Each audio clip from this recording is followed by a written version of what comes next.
बेरोजगारी को दूर करने के दावे तमाम सरकारें लगातार करती रही हैं और ये सरकार भी उतनी ही ताकत से कर रही है।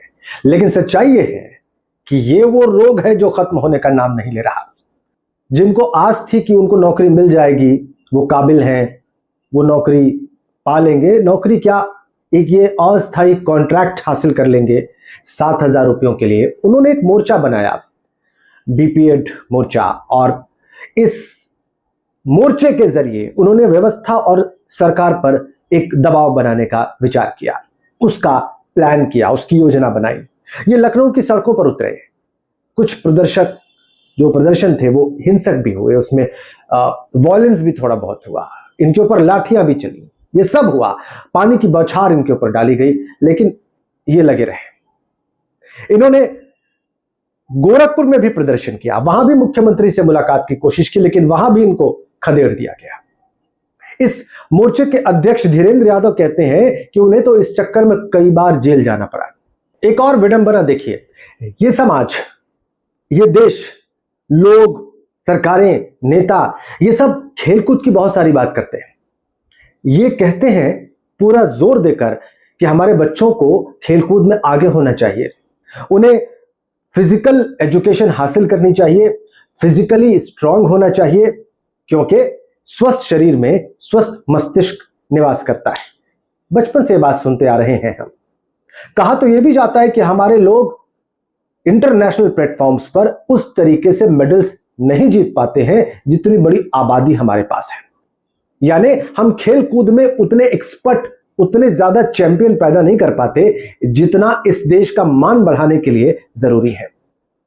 लेकिन यही समाज, यही सरकार और यही नेता तब पीछे रह जाते हैं जब खेल कूद की शिक्षा की बात आती है। जब खेल कूद के शिक्षकों को नियुक्त करने की बात आती है तो यही लोग, जिन्हें दुनिया भर की शिकायतें हैं, पीछे हट जाते हैं, या फिर वो भी नहीं कर पाते जो कि ड्यू है, जिसे हो जाना चाहिए था, जिसे आराम से किया जा सकता था। मैं आपको एक ऐसा ही किस्सा इस वीडियो में बताने जा रहा हूं, और यह किस्सा है बीपीएड डिग्री धारकों की खेल अनुदेशक के नियुक्ति के पद पर रुकी हुई प्रक्रिया की।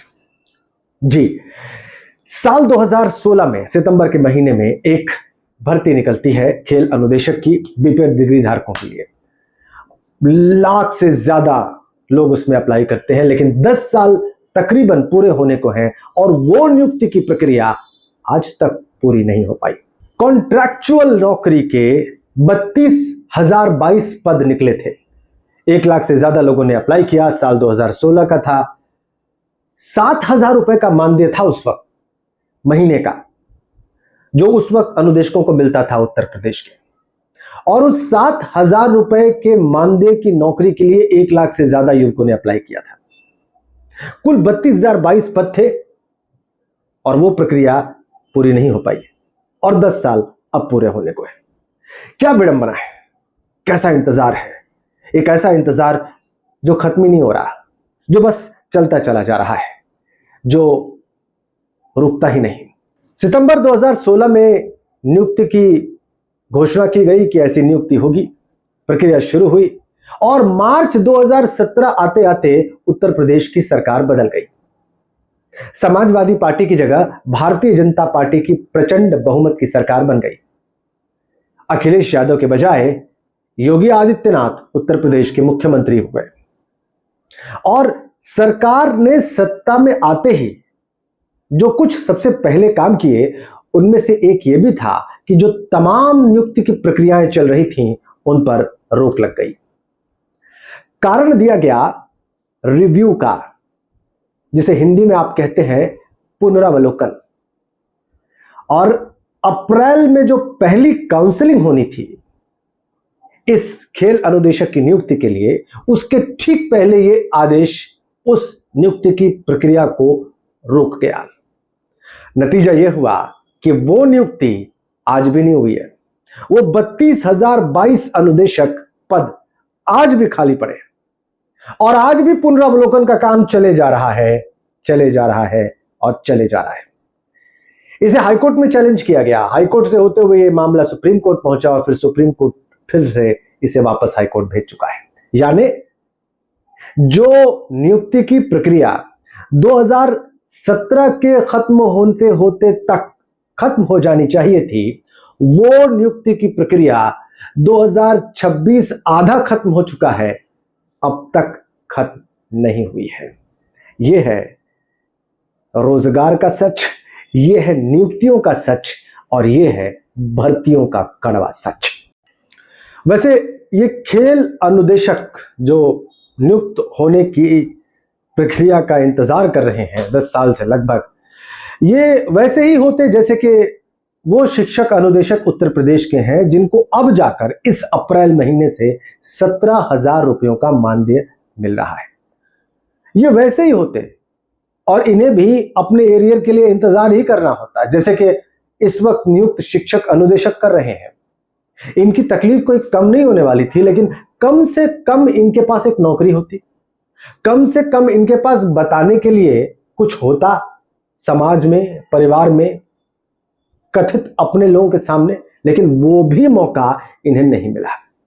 वो 7,000 रुपए की कॉन्ट्रैक्चुअल नौकरी, जिसके लिए जल समाधि लेने की कोशिश की गई, जिसके लिए पानी की बौछारें सही गई, जिसके लिए पुलिस की लाठियां खाई गई, वो भी इनके नसीब में नहीं आई।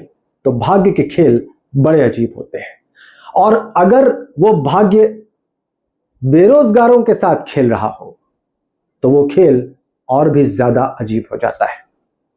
इस मामले में भी यही हो रहा है। इस मामले ने हाई कोर्ट से सुप्रीम कोर्ट और फिर सुप्रीम कोर्ट से हाई कोर्ट तक का सफर पूरा किया है, लेकिन मामला है कि सुलझता ही नहीं।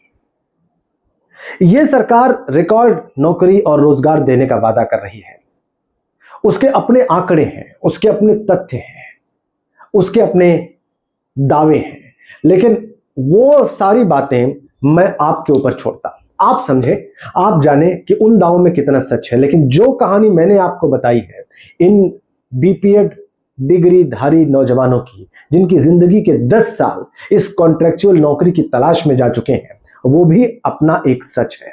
वो भी अपने आप में एक बहुत बड़ा सच है, और वो अपने आप में एक ऐसा सच है जिसे झुठलाया नहीं जा सकता, जिसे इग्नोर नहीं किया जा सकता, जिसे किनारे नहीं रखा जा सकता, और जिसे तथ्यों से परे नहीं कहा जा सकता। मुझे यकीन है कि ये वीडियो जो भी देखेगा उसके मन में ये सवाल जरूर उठेगा कि अगर ये अच्छे रोजगार का हाल है, ये रिकॉर्ड भर्ती का हाल है, तो बुरी भर्ती कैसी होती होगी, तो फिर बुरा हाल क्या होता होगा, तो फिर बुराई क्या होती होगी।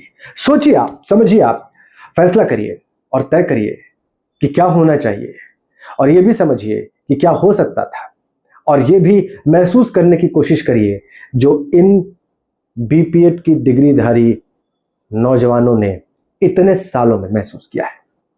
शुक्रिया।